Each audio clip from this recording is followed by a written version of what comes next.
the president has been talking about this. They had Les Miserables. Did I pronounce that? You correct? did. That was pretty. Thank you. Yeah. They had the play going on at the Kennedy Center last night, and the president was asked about this Iran conflict and the issues associated with it. And they've been pulling. You know this because when you were in the CIA, when they start pulling people Out of family embassies, members yeah. out of embassies in the Middle East, there is a sign that things are not going very well and that there is potentially tension associated with how things could go. And so the reason why I bring that up is it seems to me, Buck, that Israel is ratcheting up the pressure and really wants to attack, and that they want to go into Iran and that they want to do it now. And so, again, there's reportedly a weekend meeting that is scheduled, but it feels to me like the Trump administration is basically letting Iran know, hey, we're not going to continue to protect you from Israel. And if we are pulling our people out of the Middle East, that is a sign that they don't necessarily know how this meeting is going to go, and things could get a lot worse. I will tell you, I think the heat is higher right now with Iran and this. It's been, I understand, the Iranian nuclear issue has been playing out for many years, for decades, actually. And now we have a situation where there's the chance that something would happen and things could escalate very quickly. I am not in favor of a strike by the Israelis on the Iranian nuclear facilities at this time. The Trump administration is not in favor of a Israeli strike on the Iranian nuclear facilities at this time. A deal would be much better, and I think that there's just no general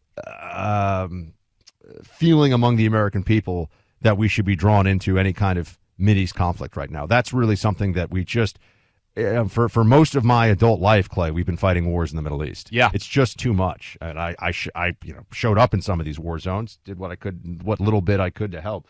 But this is something that I think really guides the Trump foreign policy on this. And this is going to there's going to be some tension around this issue because there are people that really, truly believe that the Iranian regime is so maniacal, so bloodthirsty that it would use nukes against Israel. This is when you're playing the highest stakes imaginable when you're talking about this level of war and peace. But I do think that there's still a realistic and strong might be too much possibility, but a realistic possibility that Trump can get this done without this becoming a point of conflict. When you're talking about evacuating embassies, the issue isn't that we would lose a war against Iran or that we'd even necessarily be brought into a war against Iran. It's the Iranian capability to engage in terror attacks against U.S. targets all over the world, which they may just decide to effectively go for broke if those facilities get hit, because it would destabilize the regime. The Iranian people, something that doesn't get talked about in this country, Clay, the Iranian people, as much as we're always told they are very pro-Western, they don't like their regime, they do, for the greatness of Iran, want it to be a nuclear power. This is something that does not get talked about, but the Iranian people want, a lot of them, now you could say, how could you know with the polling? There are ways that you can assess this stuff, but there's a national pride component of Iran getting this that makes it more complicated. It's not quite as clear a split with the regime on this issue as we would like it to be.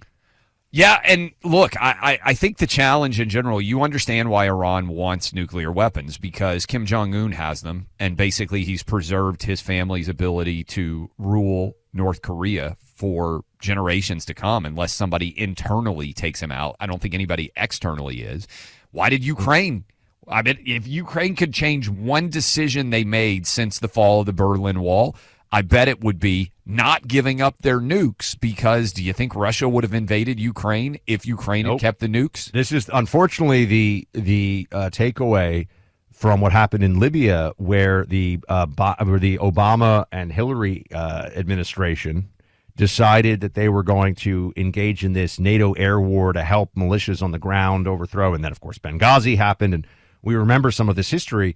But Gaddafi was actually cooperating with the dismantling of and avoiding WMD programs. And we decided, meaning the U.S. government, you know what, not good enough. And they went in, and we saw the videos of what happened to Gaddafi. It's very hard to commit. And by the way, I think it's interesting. I wonder how many people, before I just said it now, knew that it is just known that the Iranian people want nukes. Like, this is not something that I have said that is a fringe belief or theory, but it makes this a more complicated situation because the Iranian regime has been promising the security, and we don't really think of it this way because we're so used to America being the scientific power. We're so used to thinking of America as, of course we have nukes, and of course we have satellites and space shuttles and all this amazing stuff. There is a pride in Iran among the people about the achievement, the scientific achievement of being a nuclear power. By the way, this was true in Pakistan as well. Some people actually point to Pakistan and India as, well, they have nukes and they weren't supposed to. And now that gets very contentious because Pakistan and India are not Iran and aren't doing the thing. Oh, Pakistan does some pretty bad stuff. But this is a moment where I think we're seeing decisions made on this issue. I don't think, Clay, the decision has been made one way or the other. In my mind, that's the atmospheric that I pick up. But I will say, just talking to people here in the vicinity of the decision-making process in D.C., they're very tense talking about Iran right now. Well, I think that's 100% true. And remember, the motivation, according to multiple reports, for why Hamas attacked Israel on October 7th was that Saudi Arabia was prepared to join the Abraham Accords. And if Saudi Arabia had joined the Abraham Accords, then the peace in the Middle East situation would have been far more likely. And now that Syria, we have in some ways normalized relations with Syria, I think that Iran is isolated to a degree that may not have occurred in a generation. And that this is where Israel believes now is the time to hit them and keep them from having nukes. Whether the United States is going to agree with that Israeli perspective remains to be seen, but I think Israel is quite clearly behind the scenes advocating as aggressively as possible that now is the time to go.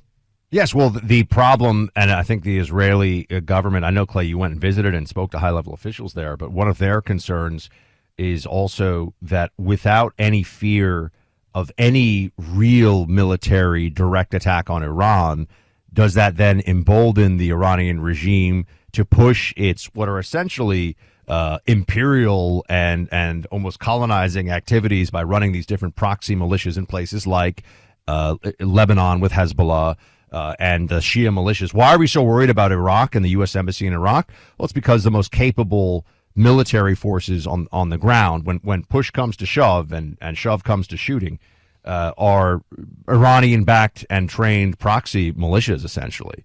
So this is a huge challenge, a huge problem that we face, and I think that this is a test of the Trump administration's foreign policy and a test of our relationship with, allies in the Middle East, Israel first and foremost. So that's absolutely something we'll continue to follow. We'll also dive deeper into the riots, L.A., all that stuff here in just a moment. But in the meantime, Israelis have been under attack one kind or another for more than a year and a half. It's when they need friends and support the most, which is why we're partnered. You mentioned, Buck, my trip over to Israel in December. It's why we're partnered with the International Fellowship of Christians and Jews. They're feeding elderly Holocaust survivors who have no one else. They're building bomb shelters to protect kids from rocket attacks. They're providing security essentials to first responders. I have seen all of this with my own eyes. The IFCJ has risen to this challenge with your help, and I can tell you that they are putting your donations to excellent work. We spent time with the IFCJ team last week in Florida, and they continue to work hard to stand up for so many people in need in the Holy Land. When you give a gift of $45 to the IFCJ, you're putting faith into action right where it's needed right where it's needed the most. Call 888-488-IFCJ. You can also visit ifcj.org to bless Israel today with your donation. Again, that's ifcj.org or 888-488-IFCJ.